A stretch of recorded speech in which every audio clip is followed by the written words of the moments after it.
जिनको लगता है कि ये प्लान बी है। तो मैंने इसको प्लान बी सोचा ही नहीं, मैंने इसको प्लान ए ही कंसिडर किया। तो आप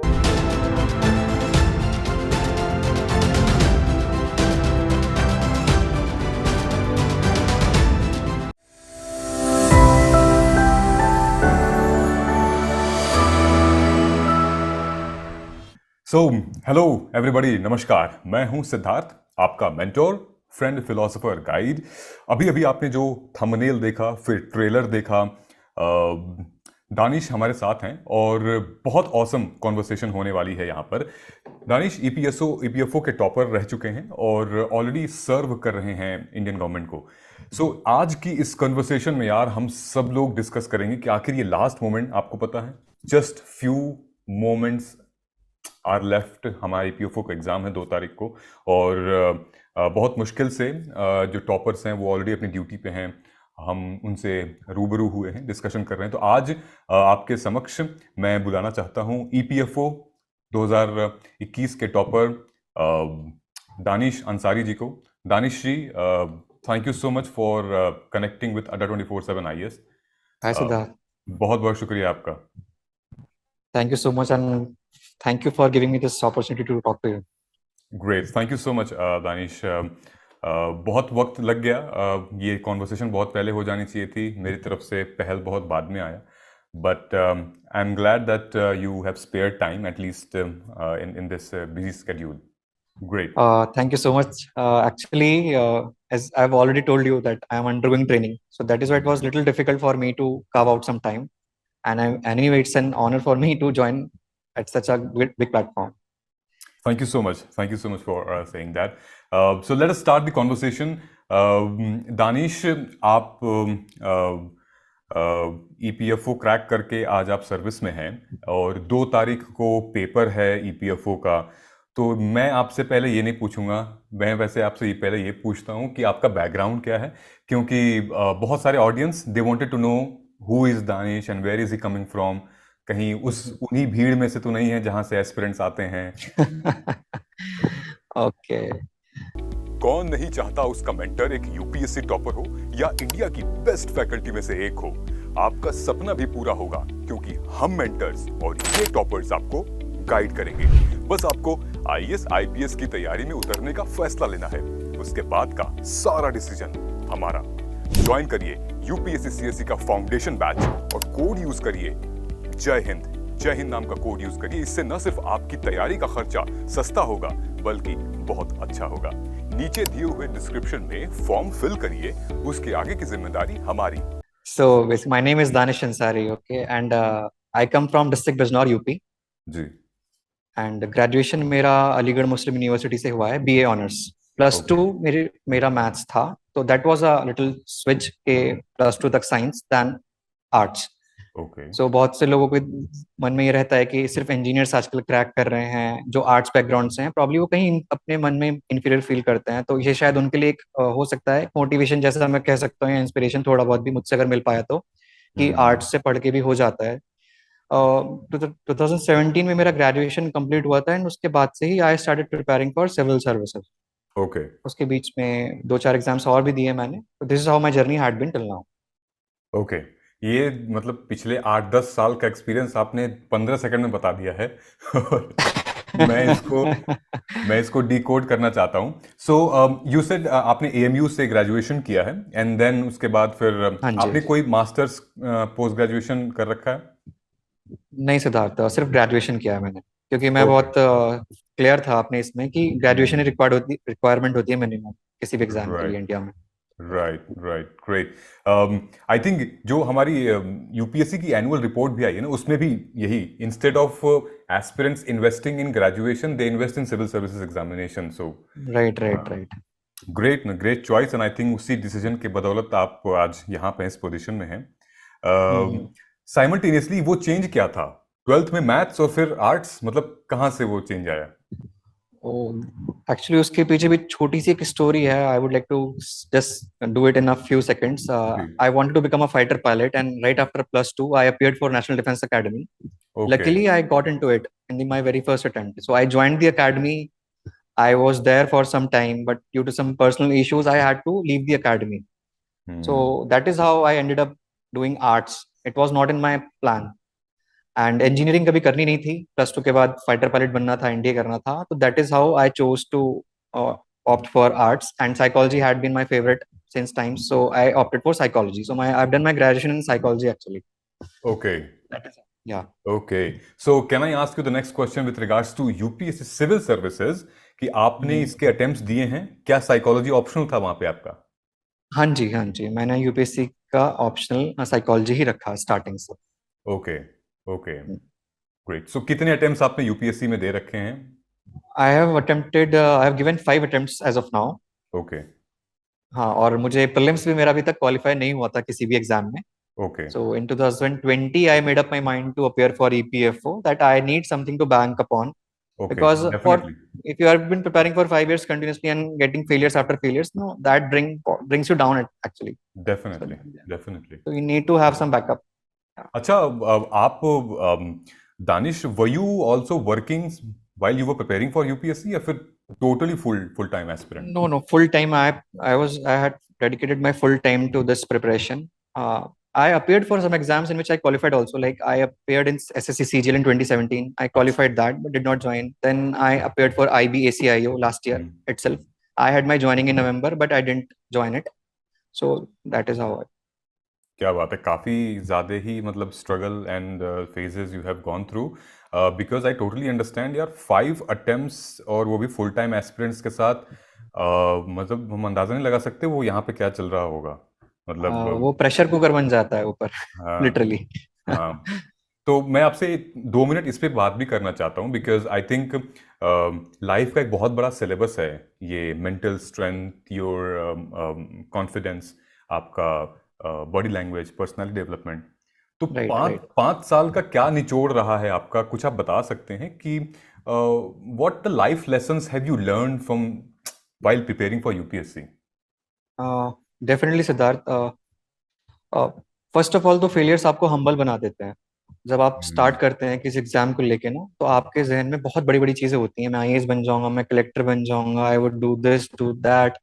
एंड आपके अंदर शायद वो चीज पहले से आ जाती है, थोड़ा थोड़ा आप शायद सीखते हो वो, उसमें कुछ गलत नहीं है। जब आप स्टार्ट करते हो वो शायद सबके साथ सेम फीलिंग रहती है। बट हम्म और आप शायद कॉम्प्लिसेंट हो जाते हो कि मुझे सब आता है, मैं सिविल सर्विसेज के लिए प्रिपेयर कर रहा हूँ, तो मैं तो कुछ भी कर लूंगा। बट हम्म जब आप फेल होते हो attempt after attempt, back to back, आपका एग्जाम क्लियर नहीं होता है ना, तो आपको ये अंदाजा हो जाता है कि आप कहाँ पर स्टैंड कर रहे हो। हम्म और ऐसा नहीं है कि आपको नहीं आता है कुछ, कई बार ये किस्मत साथ नहीं दे रही होती है। तो वो हम्म चीजें ना आपको बहुत हम्बल बना देती हैं, आपको ये सिखा देती हैं कि आपको और सीखने की जरूरत है। हम्म और कई लोगों का कॉन्फिडेंस गिर जाता है, टूट जाता है, डिप्रेशन में चले जाते हैं, कुछ इससे उभर जाते हैं, तो उनको बाद में सक्सेस मिल जाती है। और मैं बस इतना ही सीखा है मैंने कि अगर आपको फेल भी अगर आप हो रहे हो बैक टू बैक, तो घबराना नहीं है। आपको लगेगा कि सब कुछ खत्म हो गया है, मैं किसी लायक नहीं हूँ, but that is not the case actually. Because आपकी 3-4 साल अगर आपने किसी एग्जाम के लिए सच में ऑनेस्टी के साथ दिए हैं ना, तो आपने कुछ सीखा तो है डेफिनेटली, जो शायद आपके कहीं और काम आ जाएगा। राइट। आई थिंक वो कहते हैं कि every every failure is one step closer to success, true. And और लाइफ में अगर रिस्क नहीं लिया तो आई थिंक लाइफ में कुछ नहीं किया। एग्जैक्टली। एंड ग्रेट, मतलब मुझे ये बात बड़ी अच्छी लगी आपकी कि फेलियर अगर आता है तो हम हम्बल होने लगते हैं और ज़्यादा जी, विनम्र होने लगते हैं। जी, जी, जी, तो जी, जी, रियलिटी चेक मिलता है लाइफ का। जी, जी, जी। देखिए, मैं यहाँ पे सर्विस में आया हूँ, मैं थोड़ा सा शेयर करूंगा। जैसे मेरे यहाँ पे कलीग्स हैं, तीन हम्म तीन बार इंटरव्यू में पर अपीयर कर चुके हैं सिविल सर्विसेज के। अभी मेरे मेरे कलीग्स हैं, कुछ अभी मेंस लिख रहे हैं, कुछ का ऑलमोस्ट मेरिट आउट हुए हैं। कितने लोग ऐसे हैं जो 5-5 बार प्रीलिम्स क्वालिफाई कर रखे हैं। पर मैं भी उनसे बात करता हूँ तो हमारे जैसे ही हैं, कुछ अलग नहीं है। और हम्म देखिए, अभी हमारे साथ वर्क कर रहे हैं, दोबारा एग्जाम के लिए तैयारी भी कर रहे हैं। तो हम्म, यही बात है कि उन्होंने अगर वो सब कुछ छोड़ के बैठ गए होते तो शायद आज यहाँ पे भी नहीं पहुंचते। सही तो बात। वो चीज कंटिन्यू रखी उन्होंने, और अभी भी कर रहे हैं कंटिन्यू। हमारा राइट। इतना टाइट शेड्यूल है कि we get up at 5:30 here in the morning, then we had lot of exercises, physical training, फिर पूरा दिन लेक्चर होता है। शाम में आके we are given relief at 6:30 in the evening. After that we go to library to study actually, so for civil services and all people are doing that. Hmm great. मज़ा आ रहा है, मतलब ये मज़ा मैं इस पर्सपेक्टिव में पूछ रहा हूँ कि आपको लग रहा है कि आपकी मेहनत का फल यहाँ पे मिला है मुझे, या फिर आपको लग रहा है कि मैं बस किस्मत थी मेरी कि मैंने ईपीएफओ भर दिया और हो गया? नहीं सिद्धार्थ, मैं तो मुझे बाकी लोगों का नहीं पता, पर मैं अपने लिए जरूर बोल सकता हूँ that when this notification came and I had already failed 5 times by that time. तो हम्म। मुझे मन में ये था कि मैं घर से ज्यादा वक्त ले नहीं सकता हूँ, हालांकि घर से प्रेशर नहीं था। So I actually sidelined my civil services preparation. Not everybody needs to do that, okay? But right. I did that. I did that. I took that decision. That was my personal decision. I told my family that I'm going to appear for this examination solely because now I need a service. I need a job. I can't just go on giving civil services. So that is how I did it. Hmm.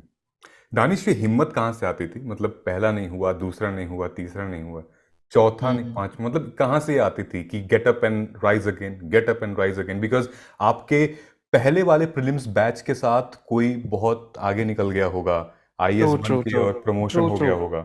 Correct, correct. तो ये हिम्मत कहाँ से आती थी कि उठो और जागो? मेरे केस में सिद्धार्थ, मेरी फैमिली बहुत सपोर्टिव रही है। मेरा कोई भाई नहीं है, I am the only kid, I am the only son. मेरी बहनें ओके। हैं, 4 बहनें हैं मेरी, ओके। तो that is one thing. Secondly, my father he never said that कि now you need to earn. तो किस फाइनेंसिस का सर्विसेज में है ऐसा, फादर? पापा मेरे डॉक्टर हैं। Okay. So he never pushed me for that. That now you need to earn, now you need to hmm. be like hmm. doing for yourself. So he never did that. So वो financial crunches मैंने कभी झेले नहीं। पापा ने जैसे भी manage किया उन्होंने किया, बट उन्होंने मुझे कभी पता भी नहीं चलने दिया। सो ये राइट। एक सबसे बड़ा फैक्टर मैं अपने पेरेंट्स को ही बोलूंगा। सेकेंडली, खुद कुछ इंटरनल भी होता है। कई बार आपको बाहर से सपोर्ट मिल रही होती है, पर आपका खुद का मन नहीं होता है करने का। बट मेरे हम्म। केस में ये था कि I had left National Defence Academy, hmm. That too air force. Otherwise I would have been a fighter pilot as of now. So मेरे मन में हमेशा से ये था कि at least not less than that, if not more than that, उसके बराबर तो कुछ करना ही है लाइफ में। राइट। तो राइट। वो मुझे हमेशा पुश करता रहा कि नहीं, मुझे करना है। हम्म। ये जानना मेरे लिए क्या, जितने भी ऑडियंस है उनको बहुत जरूरी था कि आप मतलब किन रास्तों से आप आ रहे हैं, कितना जल कर आ रहे हैं, कितना जी, तप जी, कर जी, आ रहे हैं। जी, जी, जी, बिल्कुल। तो तब क्योंकि जाकर। जी जी जी, हाँ, बोलें हाँ, आप। इसमें इसमें बस मैं ये ऐड करूंगा सिद्धार्थ कि बहुत से, देखिए, इंटरव्यूज सब लोग देते हैं, वीडियोस सबके होते हैं, पर जर्नी अगर शायद आपको पता चल जाती है ना कि कहाँ से आ रहे हैं, तो फिर ना आप अपने आप को रिलेट करने लगते हो उससे कि बिल्कुल। यार ये भी कोई ऐसा नहीं है कि बाहर से उठ के एकदम आ गया, कहीं भी कुछ कर हम्म। लिया। सब हम्म। कुछ झेला है हमने। रोते भी थे कई बारी। घर से भी ऐसा ऐसा सुनने मिला है कि शायद इसका पढ़ाई में मन ही नहीं लगता है, इसलिए एग्जाम नहीं निकलता है। हम्म। सपोर्ट तो करते थे, बट कभी कभी वो भी हताश हो जाते थे। तो हो हम्म। सकता है मेरे जैसे और भी एस्पिरेंट्स होंगे जिनको सुनने मिलता होगा रिलेटिव से, फ्रेंड से, अपने पीयर ग्रुप में, कि तेरे बस हम्म। का नहीं है तो छोड़ दे, कुछ और कर ले लाइफ में। हम्म। तो मुझे तो यही लगा कि वो सब चीजें लाइफ में सबके साथ आती हैं, बस आपको ना बने रहना है लास्ट तक। राइट। राइट। डेफिनेटली ये बहुत इंपॉर्टेंट है जानना, क्योंकि आप जो हमें सुन भी रहे हैं, एस्पिरेंट्स या व्यूअर्स जो भी सुन रहे हैं, उनको ये पता होना चाहिए कि आखिर ये ईपीएफओ की ये जो सिलेक्शन है वो कितनी शिद्दत और कितने हार्डवर्क परसिवियरेंस से आई है। जी, मतलब कितनी असफलता के बाद ये सफलता मिली है। तो जी, बहुत लोग ये सोचते हैं दानिश कि this is just a plan B and कुछ नहीं से कुछ अच्छा है। जी, Because I spoke to a couple of toppers from EPFO. Ji, They said it's a fantastic service, amazing service. जी। और बस इसको ओवर हाइप नहीं किया गया, इसलिए थोड़ा सा नीचे है। नहीं, absolutely Siddharth, because now that I have joined the system organisation, I am right. Looking at it with very close quarters. And right. देखिए, सिविल सर्विसेज में लोग इसलिए जाते हैं कि हमें लोगों के बीच में काम करना है। सबका पहला यही रहता है दिमाग में कि जी। सोसाइटी को सर्व करना है। आप ईपीएफओ में आएंगे तो आपको पता चलेगा कि ईपीएफओ से कौन लोग जुड़े हुए हैं। जो लेबर हैं, जो बिल्कुल बूढ़े हो गए हैं, जिनकी पेंशन जिनको मिलनी है, या फिर हम्म। जिनके घर में किसी की डेथ हो गई, उनको इंश्योरेंस क्लेम मिलना है, तो वो लोग आपके पास आते हैं और आप उनके लिए जब काम करते हैं। मेरा खुद का एक्सपीरियंस रहा है कि मेरे पास एक lady I, she started crying, मतलब straight away she started crying. She had tears in her eyes. She told me that I had been running from bank to this that, मेरा ये नहीं हो पा रहा है। उसके there was some issue in her documents, but she was in dire need of money at that time. Hmm. And I was supposed to leave my office next day. I was going to my home, so I had my flight next day. I specifically came to office for her the next day, did that work for that particular lady, and okay. went directly to the airport. She called me back and she thanked me like she was almost in tears. So the Hmm. feeling that you get in this service, no, that is almost, I would say, see, IAS is altogether a different service, but still Right. you would get that satisfaction here as well. Right. Definitely. Plus, we have got the different type of establishments covered under us. So you will deal with hospitals, colleges, restaurants, resorts, whatnot. So it Right. gives a ample opportunity to learn, to meet with people, interact with people. As an enforcement officer, you'll be working in the field. So that is a different feeling. Right. Because, yeah, I mean, at the end of the day, we are serving to the larger people of India, and Exactly. That should be the goal. या great. अब हम आते हैं अपने real मुद्दे पे, जो कि ईपीएफओ हाँ है। जी। 2 तारीख को उसका पेपर है। So I would request you to please throw some light कि अब कुछ पल ही बाकी रह गए हैं एग्जाम को।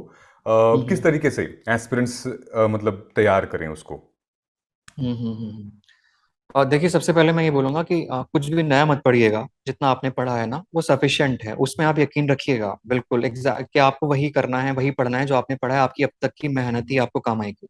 हम्म। सेकेंडली, अगर मैं थोड़ा स्पेसिफिक जाऊं तो एमसीक्यूज करते रहिए। आप खाली टाइम में भी आप सोते सोते जागते उठते करते रहिए। ठीक है, ठीक है। एमसीक्यूज करते रहिए, और अगर आपने मॉक्स दे रखे हैं पहले से तो आप उनको रिवाइज कर लीजिए। थर्डली मैं आता हूँ करंट अफेयर्स पे। वेरी इंपॉर्टेंट पार्ट, जहां भी आपके जो भी सोर्स रही हैं, प्लीज आप उनको जाके एक बार नजर के सामने से दौड़ा लीजिए। ठीक क्योंकि करंट अफेयर आपने करी होगी, लेकिन आपको याद तभी आएगी जब एक बार आपका लास्ट मिनट रिवीजन हो जाएगा। है। कुछ कुछ बुक्स तो होली बाइबल की तरह ही हैं, जैसे स्पेक्ट्रम लोग मॉडर्न हिस्ट्री के लिए पढ़ते हैं थ्रू आउट, और hmm. One of the best books, and you will get almost all the questions in the exam from that particular book. ठीक है। ठीक है। पूरा आप नहीं पढ़ पाओगे, किसी के रिवाइज नहीं कर पाओगे, तो उसमें लास्ट पेज में समरी दे रखा होता है, आप वो देख लीजिएगा। ठीक है। ठीक है। लक्ष्मीकांत, हर कोई लक्ष्मीकांत पढ़ता है पॉलिटी के लिए। आपने उसमें अंडरलाइन किया होगा, हाईलाइट किया होगा, go through it. There are 3-4 chapters which are very important: parliament, fundamental duties, fundamental rights, DPSPs, preamble. Okay, ठीक है। just go through all these chapters very thoroughly, क्योंकि क्वेश्चंस मोस्टली यहाँ से ही आते हैं इसमें पेपर में। साइंस, ऐसे ही मैं साइंस के लिए बोलूंगा, कंप्यूटर के लिए बोलूंगा। सी सैट जिन लोगों का वीक है, प्लीज क्वेश्चंस लगाते रहिए, क्वेश्चंस लगाना मत छोड़िएगा जिन लोगों का सी सैट वीक है, क्योंकि इसमें सी सैट ऐसा अलग पेपर नहीं है, but there would be questions from mathematics, reasoning and all. Right. Right. That is and anything else you want to know about, या फिर माइंडसेट के बारे में अगर हम बात करें, अप्रोच के बारे में बात कर सकते हैं जी। अभी। जी। जी। uh, देखिए, बहुत सारा प्री कंसेप्ट नोशन रहता है कि मैं 120 में से 105 करूंगा, 90 करूंगा, 100 करूंगा। मतलब मैंने अपने कलीग फ्रेंड्स से भी ये सुनता था जब वो एग्जाम के लिए जाते थे, पर मैंने कभी पर्सनली इसे अप्लाई करी नहीं, क्योंकि वो होता नहीं है। आपको पता नहीं है क्वेश्चन पेपर कैसे आने वाला है, तो आप पहले से कैसे डिसाइड कर सकते हैं? ये तो आपको क्वेश्चन पेपर देख के डिसाइड करना है। राइट। डिफिकल्टी लेवल, उसमें एक चीज का आप ध्यान रखिएगा कि अगर स्टार्टिंग में आपके क्वेश्चंस गलत हो जा रहे हैं, जो यूजुअली कई बार ऐसा होता है कैंडिडेट्स के साथ, मेरे साथ भी हुआ है प्रीलिम्स में, कि स्टार्टिंग में 10-15 क्वेश्चंस लगातार टफ आ गए, समझ में नहीं आए, कॉन्फिडेंस टूट गया, उसके बाद जो आते थे वो भी नहीं कर पाया। राइट। ज्यादा वक्त नहीं देना है, फौरन उसको स्किप करना है, और डायरेक्टली जो लाइट क्वेश्चन है वहां से आप स्टार्ट कीजिएगा। ठीक है। इंग्लिश के क्वेश्चंस पे बहुत अच्छे से ध्यान दीजिएगा, इजी लगते हैं पढ़ने में, बट जब आप मार्क करते हो तो गलती के चांस बहुत ज्यादा होता है। मैं आपको एक एग्जांपल देकर समझा सकता हूँ, जो मुझसे भी गलती हुई थी ईपीएफओ के एग्जाम में। देयर जी। Was this question in which it was asked to spot the error. It hmm. Was a simple line. Okay, उसमें YEAR ईयर जो होता है, उससे पहले आर्टिकल एन लगा रखा था उन्होंने, and it okay. Was a very short simple sentence. Year मैंने आर्टिकल पे ध्यान ही नहीं दिया, मतलब आई वाज लुकिंग फॉर कि इससे बड़ा कुछ इसमें एरर होगा, वर्ब कुछ गलत होगी, या इसका कुछ सेंटेंस कुछ फ्रेमिंग गलत होगी। छोटा सा मुझे इतना ध्यान देना था कि ईयर से पहले एन आप लगा ही नहीं सकते हो। तो that hmm. Is how you commit mistakes in the exams. English के पेपर में खासकर आपके साथ ये चीजें होती हैं।